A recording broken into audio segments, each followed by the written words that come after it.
Doctor ইউনূসকে ৫ বছরে ক্ষমতায় রাখতে আজ মার্চ ফর ইউনূসের ডাক দেওয়া হয়েছে একটি কর্মসূচি, এবং সেই কর্মসূচি শাহবাগ এই মোড় থেকে শুরু হওয়ার কথা রয়েছে। একটি ব্যানার কিন্তু ইতোমধ্যে গতকাল রাত থেকে কিন্তু আমরা দেখতে পেয়েছি যে সামাজিক যোগাযোগ মাধ্যমে ভেসে বেড়াচ্ছে, এবং কর্মসূচির ডাক দিয়েছে যে টাইমটি হচ্ছে সেই টাইম হচ্ছে আজ বিকাল ৩টা নাগাদ।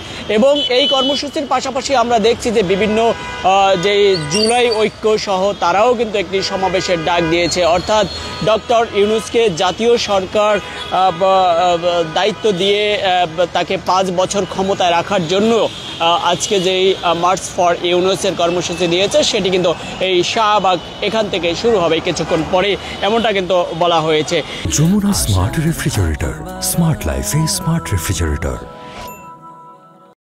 আপনারা জেনে থাকবেন যে বেশ কয়েকদিন ধরেই কিন্তু গত দুদিন ধরেই কিন্তু ডক্টর ইউনূস, প্রধান উপদেষ্টা ডক্টর ইউনূসের যে একটি মন্তব্য সেটিকে ঘিরেই কিন্তু এই সব কর্মসূচি দেওয়া হয়েছে, এবং ডক্টর ইউনূস পদত্যাগ করবে সেটি একেবারেই কিন্তু পুরোপুরি ফেলে দেওয়ার মতো নয়, যেহেতু উপদেষ্টা মণ্ডলী থেকে শুরু করে সবাই কিন্তু একইভাবে বলেছে, এবং বৈঠকে প্রধান উপদেষ্টা ডক্টর ইউনূসকে অনুরোধ করেছে সবাই যাতে কোনোভাবে যাতে পদত্যাগ না করে এবং তিনি যাতে দায়িত্বে থাকেন, এমনটা কিন্তু বলা হয়েছে। এবং মার্চ ফর ইউনূসের শিরোনামে কর্মসূচি সামাজিক যোগাযোগ মাধ্যমে একটি ভাইরাল ব্যানার ছড়িয়ে পড়েছে। ব্যানারটিতে বিশেষভাবে লক্ষণীয় করা গেছে, মাঝখানে বড় লেখা করে ইনকলাব জিন্দাবাদ স্লোগান। এক প্রান্তে রংপুরে জুলাই আন্দোলন নিহত আবু সাঈদের ছবি এবং অপর প্রান্তে ঢাকার শহীদ মীর মুগ্ধর ছবি সংযুক্ত করা হয়েছে। এছাড়াও বাংলাদেশের জাতীয় পতাকা হাতে এক যুবক এবং আগে সংস্কার তারপর নির্বাচন, দেশের সংস্কারকে বাঁচাতে চাই, এগিয়ে আসুন, সবাই এগিয়ে আসুন, এর মতো এরকম স্লোগান ব্যানারটিতে বিশেষভাবে কিন্তু আমরা লক্ষ্য করতে পেরেছি। এবং এই সমাবেশকে ঘিরে কিন্তু আমরা দেখেছি যে পাশাপাশি জুলাই ঐক্য মঞ্চ সহ কিন্তু বিভিন্ন রাজনৈতিক যারা জুলাইয়ের গণঅভ্যুত্থানের যে ভূমিকা রেখেছে সেই সব রাজনৈতিক দল, এনসিপি থেকে শুরু করে সবাই কিন্তু ডক্টর ইউনূসের পদত্যাগের বিরুদ্ধে বা তাকে রাখতে চাওয়া হচ্ছে। এবং বিএনপির পক্ষ থেকে বলা হয়েছে যে ডক্টর ইউনূসকে পদত্যাগ করতে বিএনপি চায় না, কিন্তু এরকম একটি মন্তব্য বলা হয়েছে। তবে ডক্টর ইউনূস না থাকতে চাইলে জনগণ সরকার বেছে নেবে বা সেরকম একটি মন্তব্য করেছে বিএনপির পক্ষ থেকে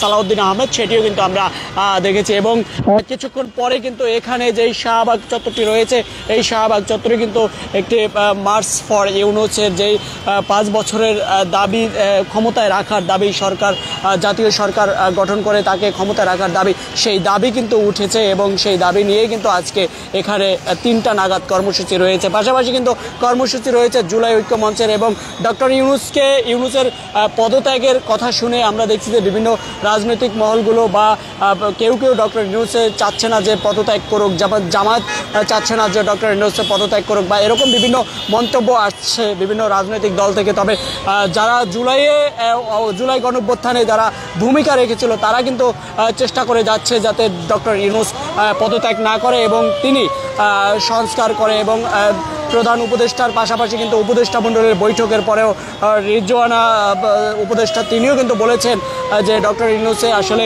পদত্যাগের সিদ্ধান্ত নিয়ে ফেলছে, তবে তারা চেষ্টা করছে যে না করার জন্য। তবে তিনি আরেকটি বক্তব্যে স্পষ্ট বলেছেন যে আমরা তো বলেছি যে নির্বাচন হবে, ডিসেম্বর থেকে জুনের মধ্যে নির্বাচন হবে, এই দিনটিকে কোনোভাবেই এদিক সেদিক করার সুযোগ নেই, এমনটা কিন্তু বলেছে। এবং রাজনৈতিক মহলগুলোতে আমরা লক্ষ্য করতে পেরেছি বেশ যে ডক্টর ইউনূসের পদত্যাগ নিয়ে কিন্তু পুরো উত্তাল, সামাজিক যোগাযোগ মাধ্যম থেকে শুরু করে সব জায়গায় কিন্তু উত্তাল পরিবেশ, সেটি কিন্তু লক্ষ্য করা গেছে। এবং কেউ চাচ্ছে ডক্টর ইউনূসের পদত্যাগ করা, এটাকে পজিটিভ দেখছে না, আবার কেউ চাচ্ছে যে ডক্টর ইউনূসের পদত্যাগ করলে সমস্যা কোথায়, এমনটা কিন্তু সামাজিক যোগাযোগ মাধ্যমে বলছে। তবে রাজনৈতিক মহলগুলোতে সুস্পষ্ট বার্তা না আসলেও বিএনপির পক্ষ থেকে বলা হয়েছে যে ডক্টর ইউনূস পদত্যাগ নিয়ে বিএনপির কোনো মাথা ব্যথা নেই, তবে তিনি পদত্যাগ করলে জনগণ সরকার বেছে নেবে সেটি কিন্তু বলছে। এবং নির্বাচিত সরকার চাচ্ছে বেশ কয়েক মাস আগ থেকে কিন্তু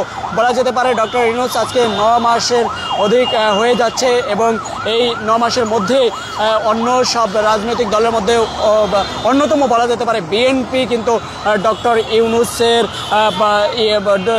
জাতীয় সরকার নয়, নির্বাচনের মাধ্যমে সরকার দাবি করছে এবং নির্বাচিত সরকার দাবি করছে। বেশ আগ থেকেই নির্বাচন চাচ্ছে বিএনপি সহ কিছু রাজনৈতিক দলগুলো। এবং আমরা দেখছি যে জামায়াত প্রথমে নির্বাচন না চাইলেও কিন্তু পরবর্তীতে তারাও নির্বাচনের দিকে ঝুঁকে আসছে এবং তারাও কিন্তু নির্বাচন চেয়েছিলেন এবং নির্বাচনের দিকে তারাও বলছেন যে নির্বাচন অতি দ্রুত দেওয়াই সম্ভব, যেহেতু জুন জুলাই আগামী বছরের জুন জুলাইতে কিন্তু বৃষ্টির সম্ভাবনা, সেই হিসেবে একটু আগেই তারা নির্বাচন চেয়েছে, সেটিও কিন্তু স্পষ্ট। তবে হঠাৎ করেই কিন্তু দুদিন আগে ডক্টর ইউনূসের পদত্যাগের কথা শুনে আমরা দেখছি যে এনসিপি অর্থাৎ যে নতুন দলটি এনসিপির আহ্বায়ক নাহিদ ইসলাম তিনি কিন্তু উপদেষ্টার বাসভবনে গিয়েছেন এবং তিনিও কিন্তু বুঝিয়েছেন যাতে পদত্যাগ না করা হয়। এবং এখন পর্যন্ত যে সিদ্ধান্তগুলো স্পষ্ট নয়, তবে পদত্যাগের করবে না সেই সিদ্ধান্ত কিন্তু এখন পর্যন্ত স্পষ্ট হয়নি, তবে পদত্যাগের পর্যায়ে আছে সেই সিদ্ধান্তটি কিন্তু চলমান রয়েছে, আমরা সেটি লক্ষ্য করতে পেরেছি। তবে আজকে বলা যেতে পারে যে মার্চ ফর ইউনূসের যেই প্রোগ্রামটি বা মার্চ ফর ইউনূসের যেই কর্মসূচির ডাক দেওয়া হয়েছে সেটি বলা যাবে যে আসলে কি হয় শাহবাগে, সেটি কিন্তু আমরা এখন পর্যন্ত বেলা 1টা বাজলেও 1:30টার মতো বেজেছে, এই 1:30টার মধ্যেও কিন্তু আমরা লক্ষ্য করতে পেরেছি সেই কর্মসূচির এখন পর্যন্ত আমরা তেমন কোনো আনুষ্ঠানিকতা দেখছি না। তবে 3টা নাগাদ আমরা দেখছি যে বেশ কিছু কর্মসূচি শাহবাগ দেওয়া হয়েছে, জুলাই ঐক্য থেকেও কিন্তু কর্মসূচি দেওয়া হয়েছে, সমাবেশ দেওয়া হয়েছে এবং মার্চ ফর ইউনূস সেটিও কিন্তু দেওয়া হয়েছে 3টা, অর্থাৎ শাহবাগে কিন্তু কর্মসূচি।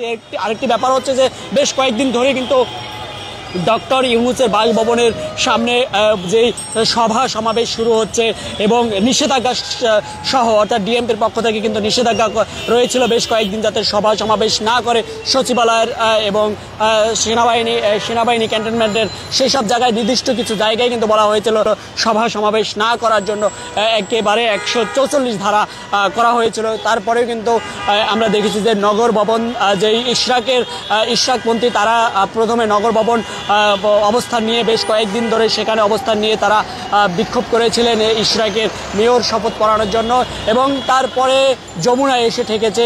আমরা দেখেছি পোশাক শ্রমিক থেকে শুরু করে তারাও শ্রম ভবনের সেখানে যেভাবে বিক্ষোভ করেছিল তারপরে কিন্তু যমুনায় এসে ঠেকেছে তারাও। এবং তার পরবর্তীতে আমরা দেখেছি যে বেশ কয়েকদিন প্রতিনিয়ত কিন্তু যমুনার সামনে আন্দোলন চলে। তার আগে আমরা দেখেছি যে জগন্নাথ বিশ্ববিদ্যালয় হলের দাবিতে সহ 3 দফা দাবি নিয়ে কিন্তু তারা আন্দোলন করছিলেন, তাও কিন্তু যমুনাতে রেখেছে এবং সেসব নিয়ে কিন্তু প্রধান উপদেষ্টা সহ উপদেষ্টা মণ্ডলের যেই বক্তব্য উঠে এসেছে সেটিতে বলা হয়েছে যে আসলে আমরা একটি মিটিং দেব, আমরা সচিবালয় মিটিং দেব, যমুনায় মিটিং দেব, সেসব মিটিং বা মন্ত্রী ক্যাবিনেটে মিটিং দেব, সেসব মিটিংয়ে কিন্তু পর্যন্ত কার্যক্রম করা যায় না, যদি এভাবে হয় তাহলে কিভাবে সংস্কার করা যায়। এসব কিছু মিলেই কিন্তু ডক্টর ইউনূস পদত্যাগের সিদ্ধান্ত নিয়েছে এবং স্পষ্ট এটি যে এখন পর্যন্ত পদত্যাগ করবে কি করবে না সেটি কিন্তু স্পষ্ট নয়। তবে এখন পর্যন্ত যেই গুঞ্জনটা শোনা যাচ্ছে সেটি কিন্তু ফেলে দেওয়ার মতো এখন পর্যন্ত কোনো ঘটনা ঘটেনি। তবে আজকে যেই কর্মসূচি দেওয়া হয়েছে সেই কর্মসূচিকে ঘিরে বলা যেতে পারে যে আসলে আজকের কর্মসূচির পরে কি সিদ্ধান্ত আসে সেটি বলা যেতে পারে। দর্শক সঙ্গেই থাকুন এবং আবারও দেখানোর চেষ্টা করব যে মার্চ ফর ইউনূসের যেই কর্মসূচির ডাক দিয়েছে সেই কর্মসূচি নিয়ে আমরা লাইভে যুক্ত হব, সঙ্গেই থাকুন।